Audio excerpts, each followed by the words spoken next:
मधुबन के बाबा, मधुबन के बाबा मुरली वाले, आपका क्या कहना, आपका क्या कहना। ओम शांति।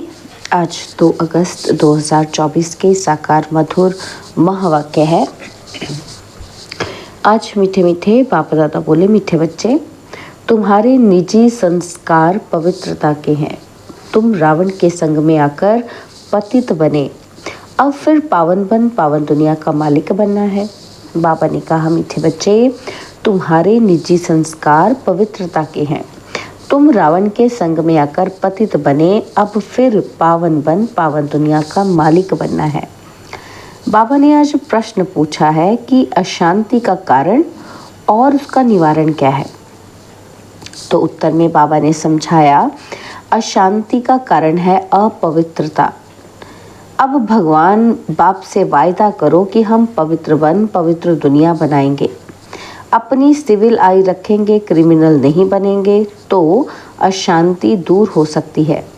तुम शांति स्थापन करने के निमित्त बने हुए बच्चे कभी अशांति नहीं फैला सकते। तुम्हें शांत रहना है, माया के गुलाम नहीं बनना है। ओम शांति। बाप बैठ बच्चों को समझाते हैं कि गीता के भगवान ने गीता सुनाई, एक बार सुनाकर फिर तो चले जाएंगे। अभी तुम बच्चे गीता के भगवान से वही गीता का ज्ञान सुन रहे हो और राजयोग भी सीख रहे हो। वो लोग तो लिखी हुई गीता पढ़कर कंठ कर लेते हैं, फिर मनुष्यों को सुनाते रहते हैं। वह भी फिर शरीर छोड़ जाए, दूसरे जन्म में बच्चा बने, फिर तो सुना ना सके। अब बाप तुमको गीता सुनाते रहते हैं जब तक तुम राजाई प्राप्त करो। लौकिक टीचर भी पाठ पढ़ाते ही रहते हैं, जब तक पाठ पूरा हो सीखते रहेंगे, सिखाते रहते हैं। पाठ पूरा हो जाता है, फिर हद की कमाई में लग जाते। टीचर से पढ़े, कमाई की, बूढ़े हुए, शरीर छोड़ा, फिर दूसरा जाकर शरीर ले लेते हैं। वो लोग गीता सुनाते हैं, अब इससे प्राप्ति क्या होती है यह तो कोई को पता ही नहीं। गीता सुनाकर फिर दूसरे जन्म में बच्चा बना तो सुना ही ना सके। जब बड़े हों, बुजुर्ग बने, गीता पाठी हों, तब फिर सुनाए। और यहाँ बाप तो एक ही बार शांति धाम से आकर पढ़ाते हैं, फिर चले जाते हैं। बाप कहते हैं, तुमको राजयोग सिखाकर हम अपने घर चले जाते हैं। जिनको पढ़ाता हूँ वह फिर आकर अपनी प्रारब्ध भोगते हैं, अपनी कमाई करते हैं, नंबरवार पुरुषार्थ अनुसार धारणा करके फिर चले जाते हैं। कहाँ चले जाते हैं? नई दुनिया में। यह पढ़ाई है ही नई दुनिया के लिए। मनुष्य तो ये नहीं जानते कि पुरानी दुनिया खत्म हो फिर नई स्थापन होनी है। तुम जानते हो कि हम राजयोग सीखते ही हैं नई दुनिया के लिए। फिर न ये पुरानी दुनिया, न पुराना शरीर होगा। आत्मा तो अविनाशी है। आत्माएं पवित्र बन फिर पवित्र दुनिया में आती हैं। नई दुनिया थी जिसमें देवी देवताओं का राज्य था, जिसको स्वर्ग कहा जाता है। वह नई दुनिया बनाने वाला भगवान ही है। वह एक धर्म की स्थापना कराते हैं, कोई देवता द्वारा नहीं कराते। देवता तो यहाँ है ही नहीं, तो ज़रूर कोई मनुष्य द्वारा ही ज्ञान देंगे जो फिर देवता बनेंगे। फिर वही देवताएं पुनर्जन्म लेते लेते अभी ब्राह्मण बने हैं। यह राज तुम बच्चे ही जानते हो। भगवान तो है निराकार जो नई दुनिया रचते हैं। अभी तो रावण राज्य है। तुम पूछते हो कि कलयुगी पतित हो या सतयुगी पावन हो, परंतु समझते नहीं। अब बाप बच्चों को कहते हैं कि हमने 5000 वर्ष पहले भी तुमको समझाया था। हम आते ही हैं तुम बच्चों को आधा कल्प सुखी बनाने, फिर रावण आकर तुमको दुखी बनाता है। ये दुख सुख का खेल है। कल्प की आयु 5000 वर्ष है तो आधा आधा करना पड़े ना। रावण राज्य में सब देह अभिमानी विकारी बन जाते हैं। ये बातें भी तुम अब समझते हो, आगे नहीं समझते थे। कल्प कल्प जो समझते हैं वही समझ लेते हैं। जो देवता बनने वाले नहीं वह आएंगे ही नहीं। तुम देवता धर्म की कलम लगाते हो। जब वह आसुरी तमो प्रधान बन जाते हैं तो उनको दैवी झाड़ का नहीं कहेंगे। झाड़ भी जब नया था तो सतो प्रधान था। हम उसके पत्ते देवी देवता थे, फिर रजो तमो में आए, पुराने पतित शूद्र हो गए।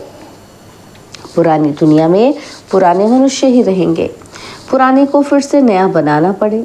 अब देवी देवता धर्म ही प्राय लोप हो गया है।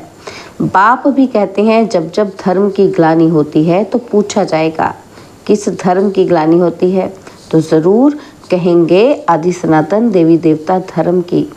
जो मैंने स्थापन किया था वह धर्म ही प्राय लोप हो गया, उसके बदले अधर्म हो गया है। तो जब धर्म से अधर्म की वृद्धि होती जाती तब पाप आते हैं। ऐसे नहीं कहेंगे कि धर्म की वृद्धि, धर्म तो प्राय लोप हो गया, बाकी अधर्म की वृद्धि हुई। वृद्धि तो सब धर्मों की होती है, एक क्राइस्ट से कितनी क्रिश्चियन धर्म की वृद्धि होती है। बाकी देवी देवता धर्म प्राय लोप हो गया, पतित बनने कारण आप ही ग्लानि करते हैं। धर्म से अधर्म भी एक ही होता है, और तो सब ठीक चल रहे हैं, सब अपने अपने धर्म पर कायम रहते हैं। जो आदि सनातन देवी देवता धर्म वाइसलेस था वह विशेष बन पड़े हैं।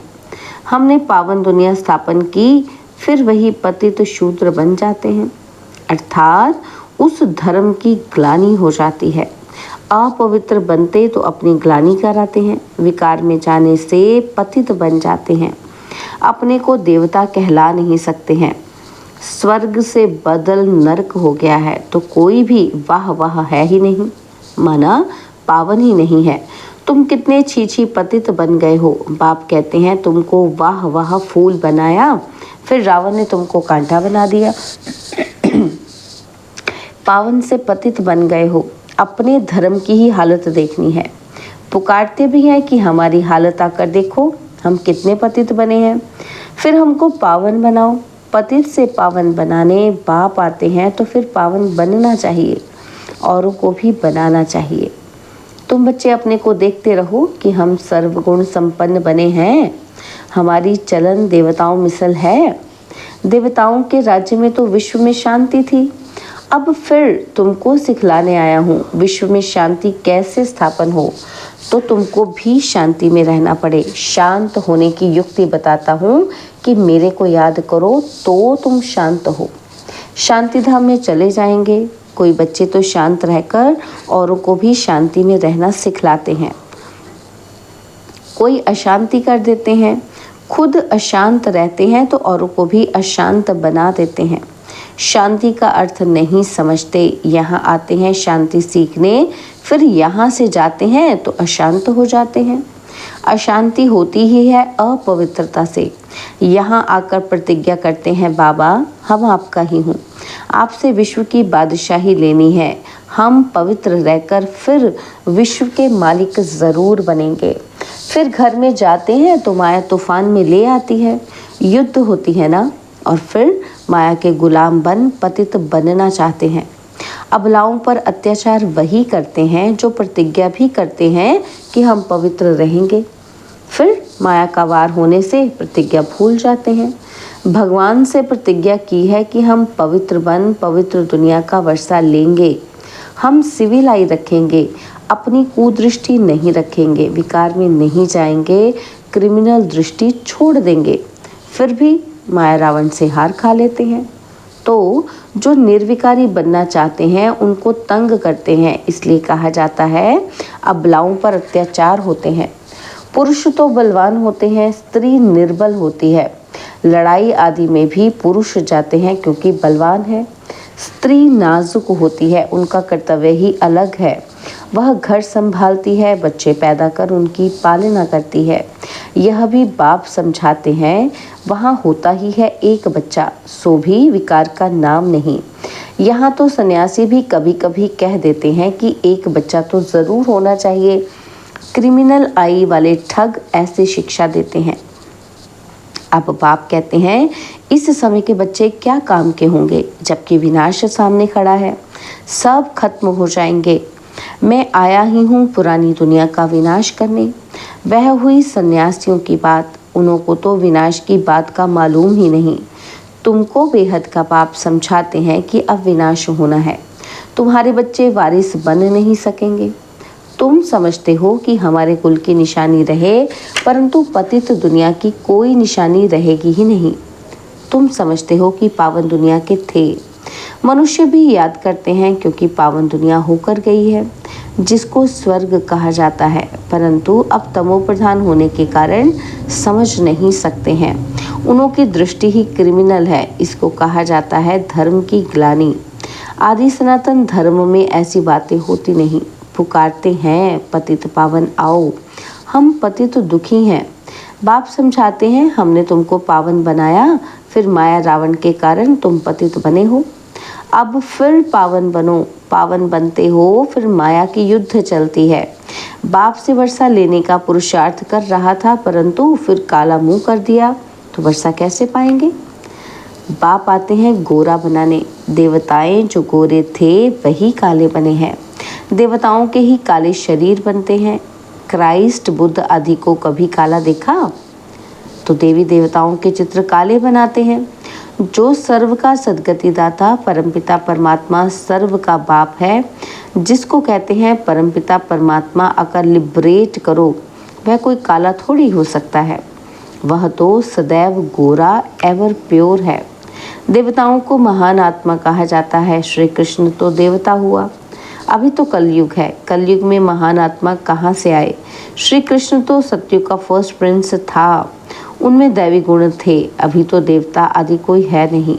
साधु संत पवित्र बनते हैं, फिर भी पुनर्जन्म विकार से लेते हैं, फिर संन्यास धारण करना पड़ता है। देवताएं तो सदैव पवित्र हैं। यहाँ रावण राज्य है। रावण को 10 शीश दिखाते हैं, 5 स्त्री के, 5 पुरुष के। यह भी समझते हैं कि 5 विकार हर एक में है। देवताओं में तो नहीं कहेंगे ना, वह तो है ही सुख धाम। वहाँ भी रावण होता तो फिर दुख धाम हो जाता। मनुष्य समझते हैं देवताएं भी तो बच्चे पैदा करते हैं, वह भी तो विकारी ठहरे। उन्हों को ये तो पता ही नहीं है कि देवताओं को गाया ही जाता है संपूर्ण निर्विकारी, तब तो उन्हों को पूजा जाता है। सन्यासियों की भी मिशन है, सिर्फ पुरुषों को सन्यास कराए मिशन बढ़ाते हैं।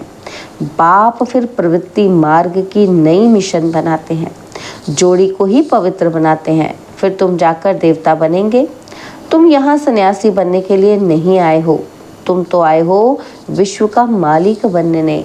वह तो फिर ग्रस्त में जन्म लेते हैं, फिर निकल जाते हैं। तुम्हारे संस्कार हैं ही पवित्रता के। अब अपवित्र बने हो, फिर पवित्र बनना है। बाप पवित्र ग्रस्त आश्रम बनाते हैं। पावन दुनिया को सत्युग, पतित दुनिया को कलयुग कहा जाता है। यहाँ कितनी पाप आत्माएं हैं। सत्युग में ये बातें होती नहीं। बाप कहते हैं जब जब भारत में धर्म की ग्लानि होती है, अर्थात देवी देवता धर्म वाले पतित बन जाते हैं, तो अपनी ग्लानि कराते हैं। बाप कहते हैं हमने तुमको पावन बनाया, फिर तुम पतित बने, कोई काम के नहीं रहे। जब ऐसे पतित बन जाते हो तब फिर पावन बनाने हमको आना पड़ता है। यह ड्रामा का चक्र है जो चलता रहता है, फिरता रहता है। हेवन में जाने के लिए फिर दैवी गुण भी चाहिए। क्रोध नहीं होना चाहिए। क्रोध है तो वह भी जैसे असुर कहलाएंगे। बड़ी शांत चित्त अवस्था चाहिए। क्रोध करते हैं तो कहेंगे इनमें क्रोध का भूत है। जिनमें कोई भी भूत है वह देवता बन ना सके, नर से नारायण बन ना सके। देवता तो है ही निर्विकारी, यथा राजा रानी तथा प्रजा निर्विकारी हैं। भगवान बाप ही आकर संपूर्ण निर्विकारी बनाते हैं। अच्छा, मीठे मीठे सिकिलदे बच्चों प्रति माता पिता बाप दादा का याद प्यार और गुड मॉर्निंग। रूहानी बाप की रूहानी बच्चों को नमस्ते। हम रूहानी बच्चों की रूहानी बाप दादाजी को तलवा जान सिकवा प्रेम से नमस्ते। ओम शांति। प्यारे बाबा, मीठे बाबा, मेरे बाबा, शुक्रिया बाबा, शुक्रिया बाबा, शुक्रिया। धारणा के लिए मुख्य सार है। पहला पॉइंट है, बाप से पवित्रता की प्रतिज्ञा की है तो अपने को माया के वार से बचाते रहना है, कभी माया का गुलाम नहीं बनना है। इस प्रतिज्ञा को भूलना नहीं है, क्योंकि अब पावन दुनिया में चलना है। और दूसरा पॉइंट है, देवता बनने के लिए अवस्था को बहुत बहुत शांत चित्त बनाना है। कोई भी भूत प्रवेश होने नहीं देना है। दैवी गुण धारण करने हैं। बाबा ने आज हमें वरदान दिया, फरिश्ते स्वरूप की स्मृति द्वारा बाप की छत्र छाया का अनुभव करने वाले विघ्न जीत भव। फरिश्ते स्वरूप की स्मृति द्वारा बाप की छत्र छाया का अनुभव करने वाले विघ्न जीत भव। अमृत वेले उठते ही स्मृति में लाओ कि मैं फरिश्ता हूँ। ब्रह्मा बाप को यही दिल पसंद गिफ्ट दो तो रोज अमृत वेले बाप दादा आपको अपनी बाहों में समा लेंगे। अनुभव करेंगे कि बाबा की बाहों में अति इंद्रिय सुख में झूल रहे हैं। जो फरिश्ते स्वरूप की स्मृति में रहेंगे उनके सामने कोई परिस्थिति व विघ्न आएगा भी तो बाप उसके लिए छत्र छाया बन जाएंगे। तो बाप की छत्र छाया व प्यार का अनुभव करते विघ्नजीत बनो। स्लोगन है, सुख स्वरूप आत्मा स्वस्थिति से परिस्थिति पर सहज विजय प्राप्त कर लेती है। सुख स्वरूप आत्मा स्वस्थिति से परिस्थिति पर सहज विजय प्राप्त कर लेती है। ओम शांति।